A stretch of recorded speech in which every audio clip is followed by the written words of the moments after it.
bem-vinda à Vida Secreta de uma Empreendedora. O meu nome é Alexandra E eu sou a Isabel, e este é um podcast sobre o que ninguém te diz sobre empreender no feminino. porque empreender é muito mais do que aquilo que tu vês nas redes sociais.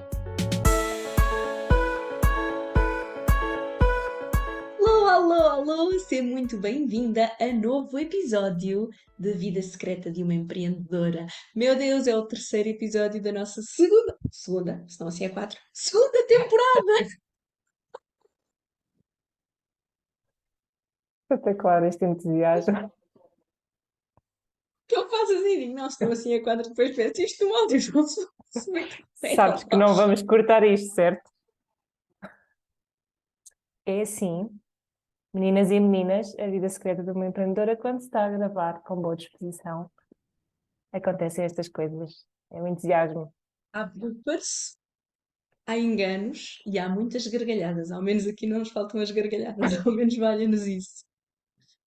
Maltinha que nos está a ouvir ou ver, dependendo da plataforma em que estão a seguir este episódio, sejam cá muito bem-vindas a este nosso novo episódio no qual vamos falar de concorrência. Vocês têm concorrência? Sofrem com a concorrência? Saibam, pois, que concorrência não é obstáculo. Pois não, Isabel? Não. Se bem que eu tenho uma queixa muito grande a fazer da minha concorrência, que és tu.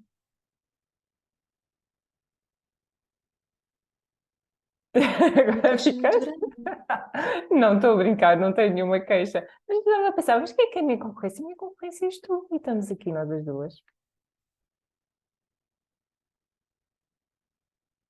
Tenho aqui um grave problema, tu Bloqueei. bloqueaste. Eu não te consegui ouvir, mas na tua gravação vai estar ótimo. Pois se calhar. Mas na minha, problemas técnicos, nós já temos um episódio sobre isso na primeira temporada, quem quiser ouvir. Isto também acontece na vida secreta de uma empreendedora, quando a tecnologia não funciona a nosso favor, não é? E aqui eu agora, por momentos, deixei de ouvir aqui a minha companheira. Mas tu tens uma Perfeitamente queixa muito normal. grande a fazer. Diz-me então Não, qual é que é a tua estava a queixa. brincar, não tenho nenhuma queixa. Mas estava a pensar precisamente, estavas a falar da questão da concorrência e quem é que é a minha concorrência. Estou a pensar, a minha concorrência és tu. E tu estás aqui comigo, não é? É verdade. E é um pouco Sabes sobre isso que que também nós vamos falar hoje. Sobre quem é que é a nossa concorrência. Sabes que é uma das regras maiores do marketing, que é tens que fazer benchmarking, tens que perceber quem é a tua concorrência, o que é que os teus concorrentes andam a fazer.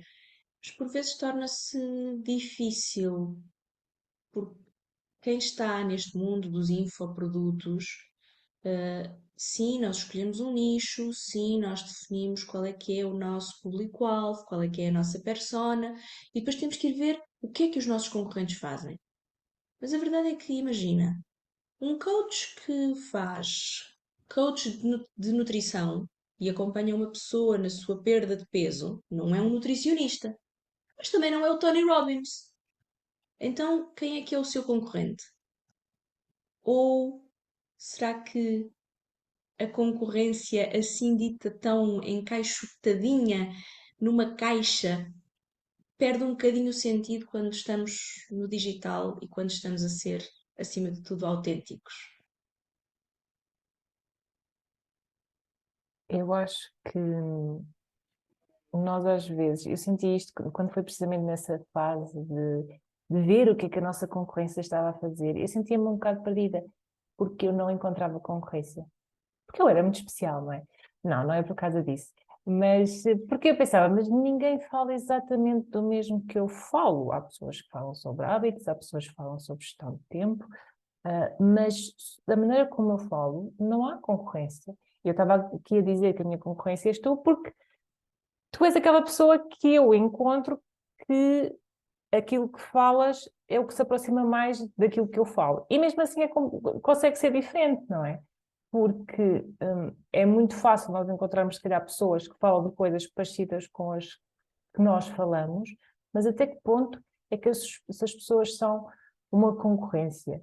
Até que ponto é que a concorrência pode ser uma ameaça, ao nosso negócio, não é? Porque nós acabamos por ser todas diferentes e de alguma maneira temos um cunho muito pessoal nos nossos projetos, na maneira como falamos do que falamos.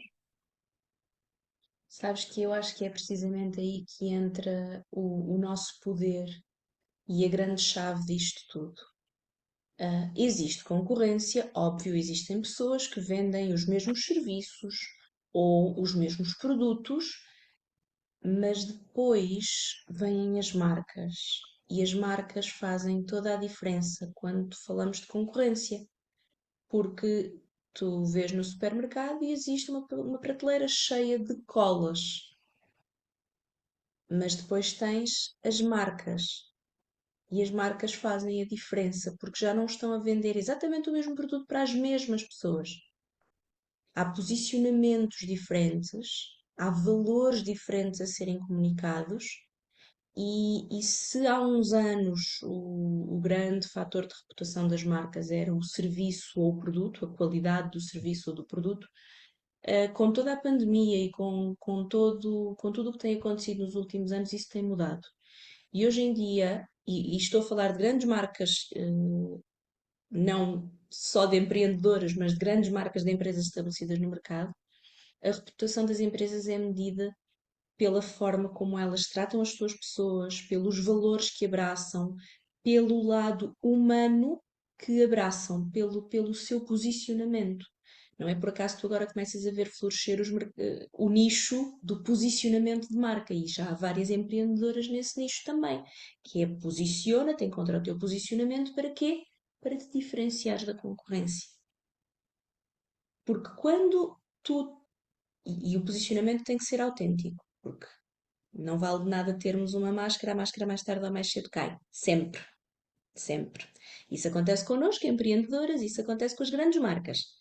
Não serve de nada uma empresa dizer que é muito sustentável e que trata muito bem os seus colaboradores e que é uma empresa muito feliz e depois paga salários mínimos. A máscara cai. Connosco empreendedoras é igual, não vale de nada dizer que somos isto e aquilo e o outro, se depois na vida real não é assim que funciona. Então, quando somos uma marca pessoal, isso ainda acontece mais, não é? Que é a nossa autenticidade vem ao de cima e é isso que mostra a nossa marca. E é isso que nos separa da concorrência. Por isso eu não consigo conceber muito bem o, o conceito de concorrência, porque sinto, e sinto mesmo, que há espaço para todos. E que se o cliente não vem até mim porque prefere ir até outra pessoa, se calhar não é para mim. Se calhar eu também não queria aquele cliente. Sim, Porque nós também fazemos isto, não é? Nós escolhemos o serviço a que vamos, não é só pelo preço, é também pela pessoa que está à nossa frente. Às vezes queremos mais barato, outras vezes até que pagamos mais caro só para ter aquela pessoa. E é por isso que eu sinto que a concorrência não é um obstáculo. A concorrência deveria ser, a meu ver, uma ferramenta para nós usarmos como inspiração, como motivação. E a verdade é esta: é bom haver concorrência. Se há concorrência, significa que há mercado para aquilo que nós vamos vender. é verdade. Se nós tivermos uma coisa muito única e não houver concorrência, será que também há pessoas interessadas naquilo que nós temos para oferecer, não é? Eu Sei estava. lá, há ideias para tudo. Há pessoas que É assim, compram bar no eBay. toda a gente começa todas as ideias começam num ponto, não é? Depois podem proliferar, não é? Estava a ver aqui o que é que a definição de concorrência e fala aqui realmente na parte da competição. E eu acho que nós vemos muito isso da concorrência como uma competição. Ah, aquela pessoa é a minha concorrência, eu tenho que competir com ela. Só que existe, por um lado, sim, mas existe uma competição saudável e existe uma competição tóxica, não é? E eu acho que nós, como empreendedoras, não temos necessidade nenhuma de ver a concorrência, como uma competição tóxica e doentia e que nos faz mal e que se calhar nos transforma em pessoas que nós não somos. E nós podemos ir para aquela competição saudável que nos impulsiona, a ser melhores e que queremos que as outras pessoas também deem o seu melhor para nós nos puxarmos umas às outras, não é? Sabes que há uns tempos, uma pessoa que eu conheço veio perguntar-me, hum, estava com uma situação e queria ajuda para essa situação e veio perguntar-me se eu conhecia alguém que a pudesse ajudar. E eu recomendei-lhe três pessoas, aliás, eu recomendei-lhe duas pessoas e disse-lhe: eu também faço isso. Se quiseres trabalhar comigo, eu também faço isso. Ah, e ela agradeceu-me e disse-me que preferia tratar com alguém que não a conhecesse pessoalmente, que Uhum. percebo, mas sentiu-se sensibilizada com a minha honestidade de referir outras pessoas e disse-me assim: olha, isso para mim foi muito importante, porque se tu me dissesses só que eras tu que fazias e não me recomendasses mais ninguém, eu não ia fazer contigo de qualquer maneira e ia ficar assim um bocadinho. eh, como, já não me lembro o que é que ela disse, mas a ideia era: ficou contente e sentiu-se valorizada por eu lhe ter apresentado outras soluções, não ter tentado só ficar com a venda. Sim, Mostrou que eu me preocupava com ela para além de me preocupar com a venda em si. Eu fiz aquilo de forma completamente altruísta e intuitiva, que é faço a maior parte das coisas. Mas, mas isso deu-me a ideia de não há mal nenhum de nós mostrarmos que existem mais pessoas a fazer aquilo que nós fazemos, mas que nós também estamos lá, que nós também estamos nesse mercado e que também fazemos coisas. E isso foi um grande passo para mim, não é? Eu começar a dizer que eu faço, eu estou aqui, eu existo. Já falámos, acho que já falámos sobre isso, não é? Sobre aquela parte de começar a vender. Se não falámos, havemos de falar. Mas não somos únicos a fazer isso, e eu acho que principalmente quando estamos a falar do tipo de serviços que nós prestamos, o tipo de acompanhamento que nós prestamos, que é muito personalizado para as pessoas que nos seguem, que nos acompanham e aos nossos clientes, faz muito sentido isto da unicidade, do tratamento, do atendimento, da relação que nós criamos com as pessoas. Não é a mesma coisa que comprar um pacote de manteiga no supermercado. Que eu compro esta manteiga, é boa. Quer dizer, o tipo de serviços que nós prestamos não pode ser é bom. Isso não faz com clientes satisfeitos que voltem e que recomendem. Daí a nossa unicidade, a nossa autenticidade ser o maior diferencial. e sabes, nós como empreendedoras, eu acho que tu és capaz de identificar também com isto. Quando começámos a aprender sobre marketing digital, o que não falta para isso são pessoas a falar sobre marketing digital e vender nas redes sociais e isso tudo. Agora, o que é que nos faz seguir uma pessoa em vez de outra? Não existem assim tantas ideias fora da caixa relativamente ao mesmo assunto. Neste caso, vamos falar de marketing digital. Não existe assim nada que seja muito diferente. Portanto, acaba por ser tudo, falam tudo mais ou menos o mesmo, não é? É o mesmo assunto, mas nós seguimos umas pessoas e não seguimos outras. E outras pessoas seguem outras pessoas e não seguem as mesmas que nós. E é aí que nós vemos qual é que é a diferença na chamada concorrência. Fala-se tudo do mesmo, o público é o mesmo, e são os pequenos pormenores que tu falas de- das pessoas que são únicas e que são autênticas que atraem determinado público. Eu identifico-me mais com uma pessoa, tu identificas-te mais com outra. Porque isso acaba por ser fundamental. Porque aquela ideia de nós, ok, então a minha concorrência está a fazer assim, e está a vestir-se desta maneira, e está a falar destes temas, desta forma, então se está a funcionar para eles, eu se calhar também vou tentar, o que faz é com que a minha comunicação passe a ser uma cópia.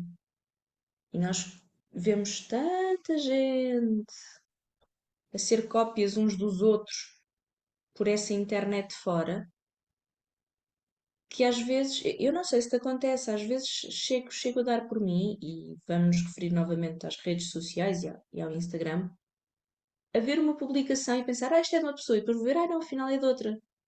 Parece tudo igual. A concorrência não é obstáculo se nós soubermos extrair o melhor dela, mas se continuarmos a fazer também o que é melhor para nós. Porque se nós nos começarmos a colar à concorrência e a tornar-nos iguais a eles, então aí sim passa a haver concorrência. Porquê? Porque se eu tenho exatamente o mesmo produto e se eu não tenho conexão com a marca, então o que vai ditar pode ser o preço, pode ser a conveniência do serviço estar mais perto de mim, mas já não vou pelo diferencial, já não vou pela relação que criei com aquela marca, com aquela pessoa, no caso de ser uma marca pessoal, que me vai fazer querer aquela pessoa, independentemente do preço, do sítio onde essa pessoa está localizada, do tempo que ela tem. Isso aconteceu-me agora muito recentemente, quando no verão caí e precisei de marcar uma consulta de ortopedia. E marquei para o primeiro médico que tinha vaga. E tive uma consulta com ele. Mas não criei nenhuma relação com a pessoa. Então, quando tive de ir mostrar exames, marquei novamente para o primeiro médico que tinha vaga. Porque não queria esperar. Portanto, a minha conveniência era o tempo. E agora podes dizer, então foste à concorrência, foste ao outro médico. Depois fui. Mas ninguém me tira a minha dentista. Ou o meu optometrista. Ou a minha cabeleireira, que regressou agora, esteve uns anos fora, regressou agora e eu fiquei felicíssima porque vou voltar a ela. Porquê? Porque criamos uma relação com a marca e a concorrência deixa de ser obstáculo quando tu começas a ter clientes fiéis que depois se tornam promotores da tua própria marca, que depois te vendem a ti. Agora, se isto é fácil? Não, claro que não, é um caminho a fazer, mas por algum lado tem de se começar.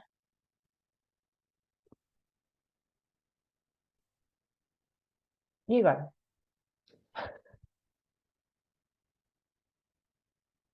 E agora? O que é que nós podemos dizer aqui à nossa audiência, às nossas empreendedoras maravilhosas que nos ouvem, como conselho final? O que é que tu lhes dirias? Olha, eu acho que existem muitas vantagens em termos concorrência. E já falámos aqui de que, ok, se há concorrência quer dizer que há público, bastante público, para aquilo que nós temos para oferecer, que a concorrência acaba por nos manter alertas, não é? E queremos dar o nosso melhor. Nós podemos nos inspirar com a nossa concorrência, às vezes mesmo em conteúdo, não é copiar, meninas, é inspirar com algumas coisas que fazem sentido para nós, às vezes com temas. Eu, inclusive, já uma vez vi uma story tua, um post teu, que me deu uma ideia para fazer uma publicação. E eu Olha, pensei, e diz-me só uma coisa. Tu não sentes, certamente, se calhar já te aconteceu, a mim já me aconteceu de certeza, principalmente quando comecei, que esta questão da concorrência às vezes nos pode levar a pensar: mas para que é que eu vou falar disto? Já há tanta gente a falar do mesmo. O que é que eu vou acrescentar de diferente? sim, às vezes, se calhar, podemos pensar que aquela coisa do síndrome da impostora. Pá, estas pessoas são muito melhores do que nós a falar sobre este assunto. Quem sou eu para estar a falar sobre isto? Mas as pessoas também começaram, não vou dizer do zero, não é? Mas também começaram o seu caminho um pé atrás do outro. Se calhar estão numa fase diferente da nossa, mas toda a gente tem um caminho diferente. Mas sim, percebo o que é que tu queres dizer, que pode ser, podemos nos sentir facilmente inseguras com a concorrência. Daí também aproveitarmos para nos inspirarmos com essas pessoas. E eu acho muitas vezes que a concorrência são pessoas, se nós realmente gostamos daquilo que estamos a vender, o que estamos a falar nos nossos projetos, nós provavelmente já seguimos muitas pessoas da mesma área que nos inspiram e que nós admiramos. E mais uma razão para não vermos essas pessoas como uma concorrência, como uma coisa má. E Por exemplo, vejam-nas antes como uma aliada com quem podem fazer um podcast em conjunto, porque tcharam! sozinha eu não faria isto. Exatamente, estás a ver? O facto de nós falarmos mais ou menos da mesma coisa, embora com posturas um bocadinho diferentes, não é? Fez com que nós nos juntássemos e fizéssemos uma coisa que se calhar não queríamos fazer sozinhos. E quantas mais pessoas é que fazem isso? E quantas mais pessoas é que deviam fazer isso? Porque em vez de ver a concorrência como uma inimiga. Projetos giros que poderiam nascer de várias pessoas que falam de coisas semelhantes, que tecnicamente poderiam ser concorrentes, mas que depois juntas podem fazer uma coisa espetacular, tipo um podcast. Olha, em relação ao sentir que para que é que eu vou falar disto, que já há tanta gente a falar, eu digo duas coisas, e são crenças que eu própria tive de trabalhar em mim. A primeira é as pessoas que tu segues não quer dizer que a tua audiência também siga. Nós vemos toda a gente a falar do mesmo, mas a pessoa que me começou agora a seguir, se calhar não conhece as outras pessoas que falam do mesmo que eu. E há sempre qualquer coisa de diferente a acrescentar, mesmo que digas exatamente o mesmo, porque a tua experiência é diferente, porque a tua história de vida é diferente, porque a tua perspectiva sobre esse assunto é diferente. E por isso vais sempre ter qualquer coisa único a acrescentar a um tema já batido. E se calhar essa tua perspectiva até pode ser diferente da maior parte dos teus concorrentes, entre aspas, mas sabemos-lhe assim, e será isso que vai atrair as tuas clientes ideais, a tua persona, não é? Essa tua postura, esse teu tal posicionamento de marca, que vai garantir que és diferente da concorrência. E quando nós percebemos isso, que é somos todos únicos e todos nós temos qualquer coisa a acrescentar, começamos a ver-nos como pessoas, como tu dizes. E da concorrência começam a surgir coisas giras e começam a sair parcerias, ideias interessantes. Eu recentemente estive num evento em que fomos todos falar do mesmo tema. Portanto, palestra sim, falávamos do mesmo tema, palestra sim, os temas tocavam-se e se calhar as pessoas que estavam na plateia ouviram 5, 6, 7, 8 vezes a mesma coisa, mas sempre com uma perspectiva diferente. E ninguém achou que estavam ali a fazer concorrência uns aos outros, estávamos todos a trabalhar para o mesmo fim. E isso é que é o mais giro de tudo. Em vez de estarmos a competir, como tu dizias que estava na descrição, se pensarmos em colaborar, se calhar vamos mais longe. É que quando a maré sobe, os barcos sobem todos com ela. É isso mesmo. E chegámos ao fim deste episódio. Muito mais havia para dizer sobre concorrência, diria eu. Se calhar fazemos outra, Isabel. Seguimos. Calhar. Vamos pensar. Vamos, lá está, repetição de conteúdo. Daqui a uns meses voltamos a falar sobre concorrência. Mas até Isto, lá, queria os vossos inputs. já agora, quem não sabe do que é que eu estou a falar de repetir conteúdo, vão ver o nosso episódio anterior sobre conteúdo, está bem? Já para quem está distraído. Quem está distraído saiu, está no ar, nas plataformas habituais. Minhas queridas que estão desse lado a ouvir-nos, queremos os vossos inputs. Sentem o perigo da concorrência? Há alguma crença aí que tem de ser quebrada? É que nós temos uma comunidade fantástica no Telegram e o objetivo dessa comunidade é mesmo mostrar que não há concorrência, que estamos lá para nos ajudar umas às outras. Por isso, queremos contar convosco nessa comunidade e queremos as vossas partilhas lá no nosso grupo no Telegram. Certo, Isabel? Certíssimo. Ficamos à vossa espera. E até lá! até ao próximo episódio. Um grande beijinho e até à próxima! Beijinhos!